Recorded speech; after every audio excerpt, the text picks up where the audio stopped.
मोबाईलच्या दुकानावर माझ्या मोबाईलला आणि त्यांच्या मोबाईलला ग्लास बसवायचं होतं. त्यांच्या मोबाईलसाठी अशी कवर वगैरे घेऊन घेतली. माझ्या मोबाईलची इथं भेटली नाही. मग आलो आम्ही बायपासवर माझ्या एका क्लासमेटची मंचुरियनची दुकान वगैरे आहे. मग सचिनला म्हटलं तुमचा मेवना लागते, म्हटलं जेवढे मंचुरियन्स वगैरे वाटते खाऊन घ्या म्हटलं. मग अभि बी हसायला लागला होता. मग तिथं मंचुरियन्स वगैरे खाल्ले. मग अभिला म्हटलं येतो, म्हटलं तू बी येतो म्हटलं कधी आला की धामणीला. मग आम्ही आलो फळाच्या दुकानावर. तिथून एक पपई घेतली आणि थोडेसे खरबूज वगैरे घेऊन घेतले. ज्या मोसममध्ये जे सस्ते फळ राहते मी तेच घेत राहत असतो, जास्त काही माग वगैरे घेत नाही. दुसरं क्लासमेट मला रस्त्याने भेटलं होतं म्हणून त्याला काही व्हिडिओ घेता आलं नाही. कपडे वगैरे बदलून घेतले, हातपाय धुतले.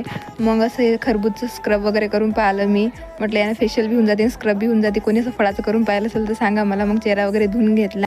कोणी फळाचं ज्यूस वगैरे काढून त्याचं स्क्रब वगैरे किंवा फेशियल वगैरे करून पाहतात. मी तसंच करून पाहिलं. मग हातपाय वगैरे पुसून घेतले. मग जायचं दुकानात जायचं टाईम झालं होतं. मग दुकानात येऊन बसली. तिथं दुकानात बसल्या तिथंच खरबूज वगैरे खाल्लं. तुम्हाला व्हिडिओ आवडला असेल तर लाईक करा, फॉलो करा आणि जास्तीत जास्त लोकांना शेअर करा.